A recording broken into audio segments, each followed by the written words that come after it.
catholiques. Ne reconnaissons à personne, fût-ce même une élite quelconque, le droit d'évoquer la crainte d'une hécatombe en cas de changement à la Constitution, faisant ainsi croire que telle est la préoccupation majeure de la communauté catholique, voire la population congolaise, alors que ni nous, ni elle n'avons été consultés au préalable pour éclairer notre avis. Nous aurions souhaité que nos pères spirituels manifestent le même empressement lorsque Goma et Bukavu et Uvira tombèrent. Bref, nous invitons nos chefs religieux à moins de passion et plus de raison dans leur intervention sur la vie publique, car l'Église pour nous doit être un facteur de consolidation de l'unité nationale et non qui la fragilise, et ce, en toutes circonstances que soit.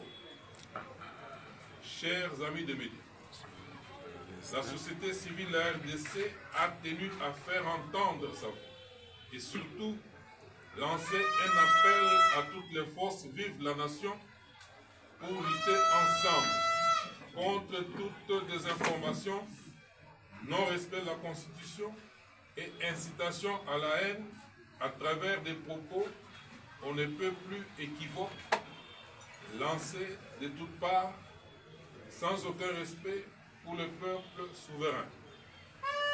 Que vive la société civile de la RDC, que vive la République démocratique du Congo. Je vous remercie. Chers amis de médias, nous renouons avec de bonnes habitudes d'échange avec vous, chaque fois qu'un sujet brûlant l'exige. Nous allons en effet, cette matinée, aborder un seul sujet, celui de la sortie médiatique de la CENI. Nous pensons de bon aloi de décrier cette fois le hold-up médiatique qu'ont tenté il y a peu nos leaders de l'Église catholique à travers la déclaration de la CENI. En effet, nous constatons une fois de plus la montée au créneau des chefs spirituels catholiques en embrochant le débat sur le changement de la Constitution. Il est curieux de noter que ce qui n'est à ce stade qu'un procès d'intention dans leur chef servent d'épouvantail à la population sur le motif de risque de balkanisation et autres guerres civiles jamais connues à ce jour. Certes, la liberté d'expression est consacrée pour tous dans la Constitution, mais certainement pas la liberté de dresser des bons contre les méchants. Les pour revient de la population et les contre revient de la population selon le seul prisme de la CENCO, se prenant ainsi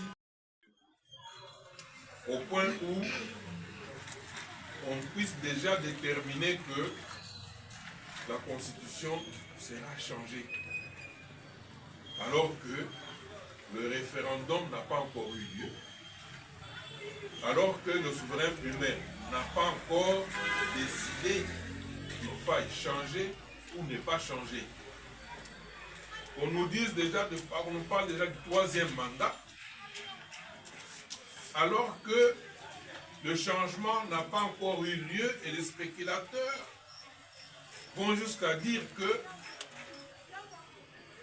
si on atterrit, on s'accorde pour le changement de la Constitution, cela entraînerait ipso facto que l'actuel président postule encore pour une troisième fois. Pourquoi on doit se projeter dans le vide alors que le souverain primaire, une fois consulté, peut dire Moi, je pense que cette constitution reste. On change seulement que l'exécutif. Il est souverain. Et autant nous sommes pliés en 2005, lorsque nous qui militions contre cette constitution, le souverain primaire nous a opposé une autre position, nous a dit bon, je l'adopte. Nous étions pliés en nous disant, lui-même le souverain primaire va voir, chemin faisant, de cette constitution, tous les pièges que nous avons révélés vont se révéler. Et c'est ce qui est arrivé.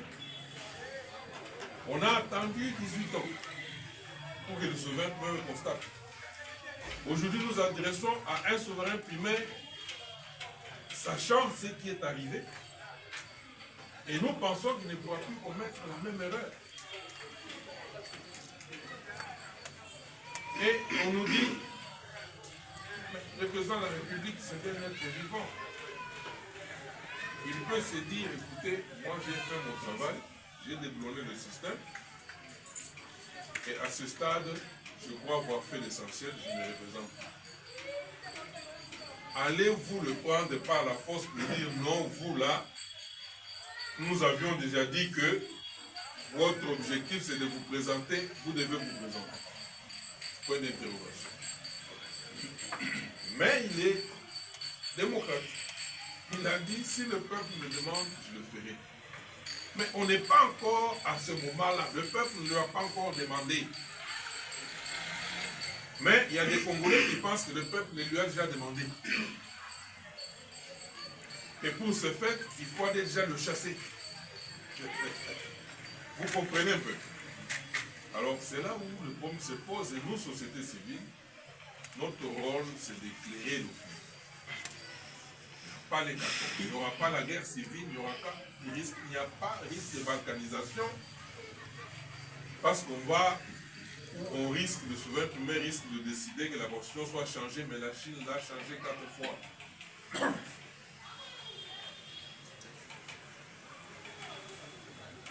Et pour des raisons évidentes.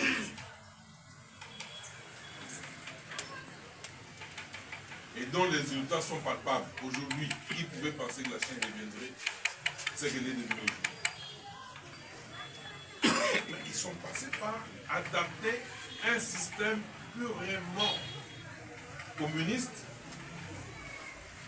en un système hybride, capitaliste et tout ça. Ils ont intégré des choses et cela n'était possible qu'avec le changement de la Constitution, cher ami. Donc vous êtes pour le changement de la Constitution, si on les a. Écoutez, je prends l'exemple de la Chine. Je ne suis pas chinois. N'est-ce pas ça? Et quelles sont les raisons pour le cas de la RDC? Pour le cas de la RDC, les raisons que vous aujourd'hui il y a un accord qui est très structurant. États-Unis, RDC. Impliquant même le Rwanda pour mettre fin à tout ce qu'on a connu. Impliquant même le Rwanda. Et là, je voudrais signaler que le Rwanda, ce n'est pas le Rwanda avec Kagame. Kagame va partir et doit partir. Ça sera le Rwanda sans Kagame. Et cet accord est structurant parce qu'il est évalué à des centaines de milliards. Qui propose autre chose en ce moment? Quand je regarde la liste de tous les baillards, personne n'a un autre schéma si structurant qui peut apporter le bonheur de la population dans le plus bref avenir ici. Il n'y en a pas. Sauf une nuit seulement qu'ils veulent être au pouvoir. Ils veulent être au pouvoir. Mais ils l'ont déjà été.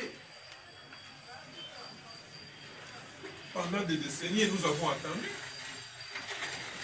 Et ils n'ont rien apporté. Rien. Et comble de tout, ils veulent encore revenir en nous tuant. Ça, jamais.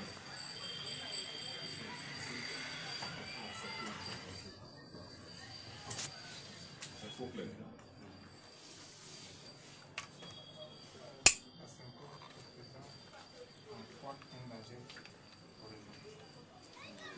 Il a commencé par dire qu'il y a des militants de l'UDPS qui manifestent à la Synco. Ouais. Ici, nous lançons un vibrant appel aux militants de l'UDPS. Il reste calme. En tant que société civile, le processus doit se dérouler dans le calme. C'est un débat citoyen. Il n'y a pas lieu aux affrontements. Il reste calme. Nous, sociétés civiles, nous travaillons selon le principe de la logique de changement.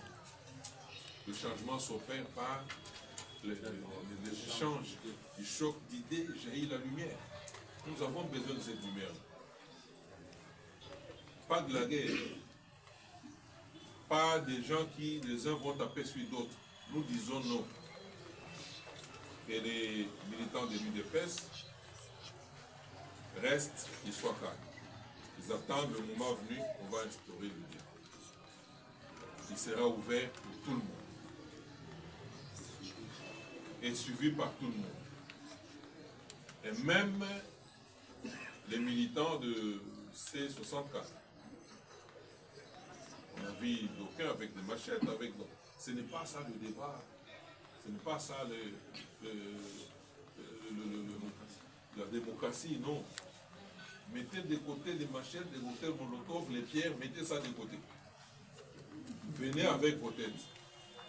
On va garantir que ce débat-là soit un débat accessible à tous et pour tous. C'est ça le message qu'on lance. On n'est pas d'accord.